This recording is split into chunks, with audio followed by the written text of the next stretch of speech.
The GizWiz shows off super fun tech toys for all ages today on Call for Help.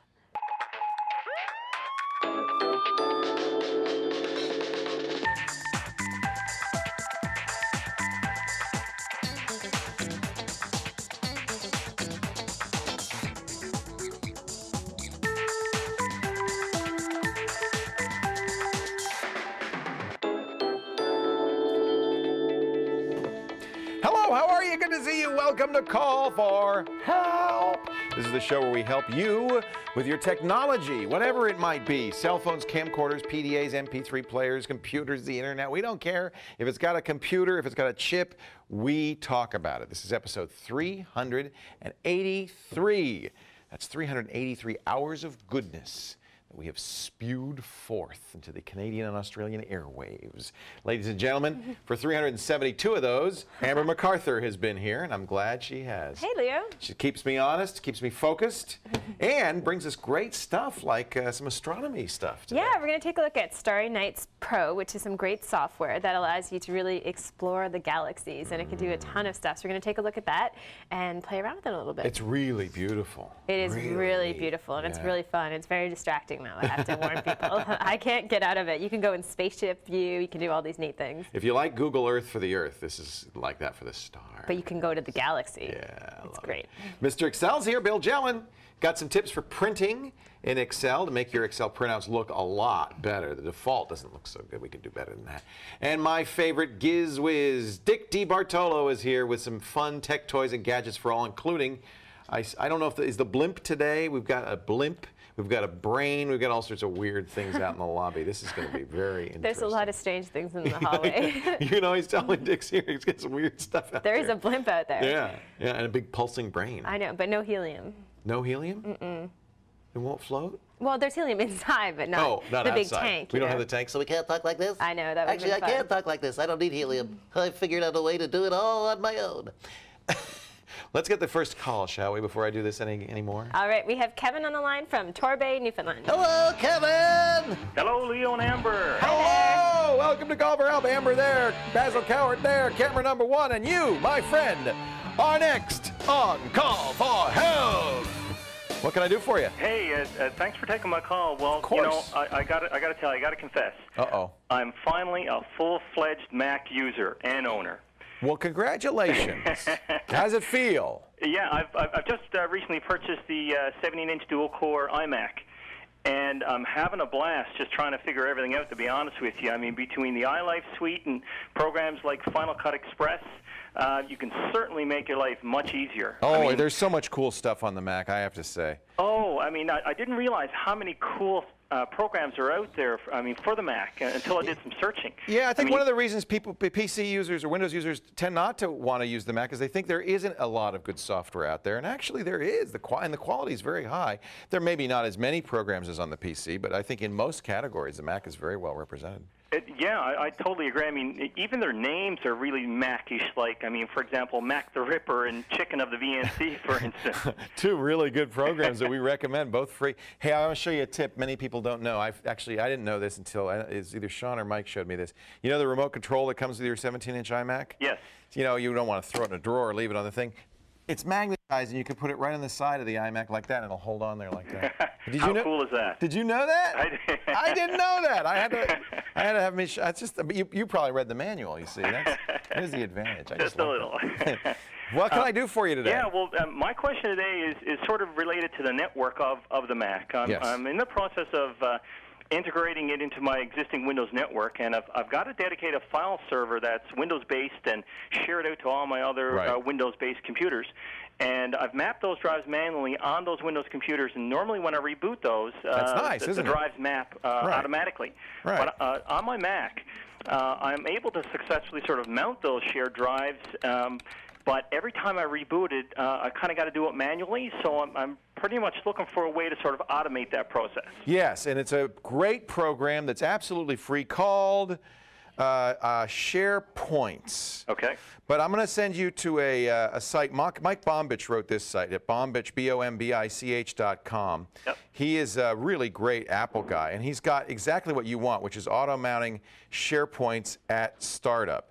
Exactly. And you can, now he has the way to do it built into the Macintosh using NetInfo and NetInfo Manager and all this stuff, which is fairly complicated. Sure. But if you want to do it that way, you can do it. And this is the manual way to do it. But there is a program that makes this so much easier. It's called the SharePoint's Auto Mounter, and I highly recommend it. It's absolutely free. You can download it, and when you do, what you'll do is you'll configure it. It's a system preference pane. So you'll use it to say, here's my points, here's my shared shared folders or whatever, and please auto mount them every time I reboot. So it'll be just like mapping a drive. We don't map on the Mac because there's no drive letters. Mapping is all about drive letters, right? Right. So it's a mount process. It's called mounting, and you want to auto mount. The program is from Hornware, HORNWARE.com, and it's called the SharePoint's Auto Mounter. You can do it, as I said, Mike Bombich will show you how to do it by hand if you really want to, using the NetInfo database.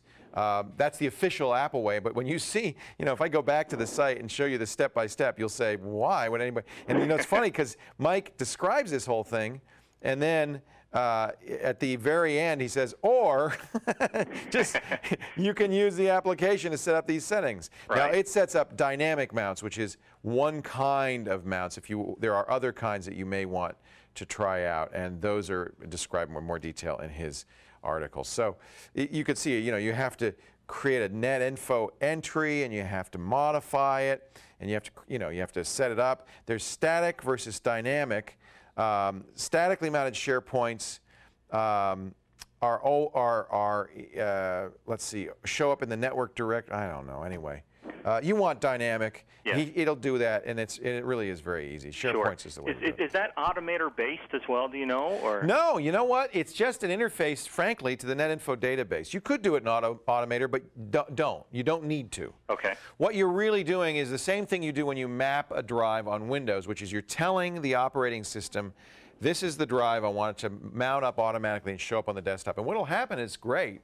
What I like about the Mac is it'll show up as just an icon on the desktop, and it'll be there. Cool. Magically. Cool.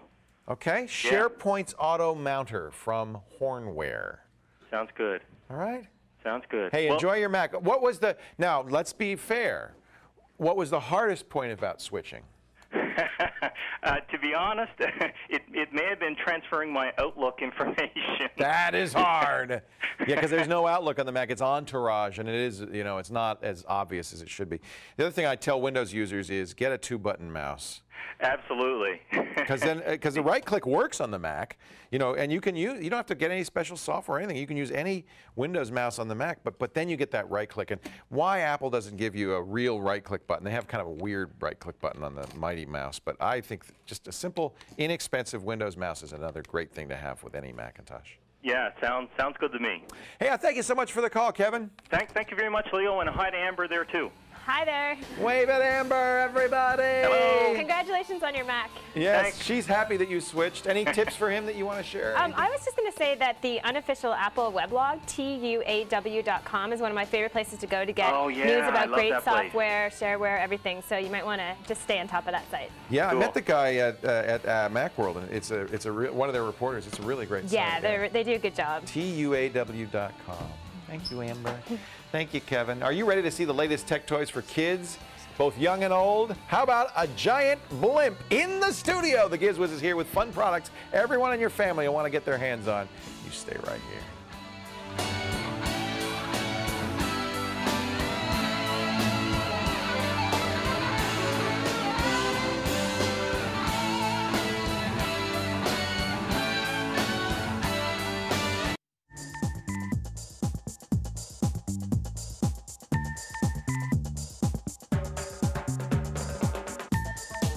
Boys will be boys, and boys love their toys, but these days there are tons of cool techie toys that appeal to both boys and girls of all ages. Seems these gadgets are getting cooler all the time. I have to say these seem like boy toys here, but I may be wrong. We'll have to ask Amber. Joining us right now, our favorite GizWiz, the GizWiz, Dick DeBartolo. Oh, I have some neat stuff, Leo. It's Wild Planet. I love their stuff. They have Spy Gear line, and This is stuff for this coming Christmas. I was going to say, I had all the spy gear for last year. Yes. Henry got it for Christmas, and it was great. He's going to want this stuff. But this is all new. All new, and these are the prototypes. So they are. We have to handle them carefully. The first one is digital video car. Okay. And so it comes with the controller.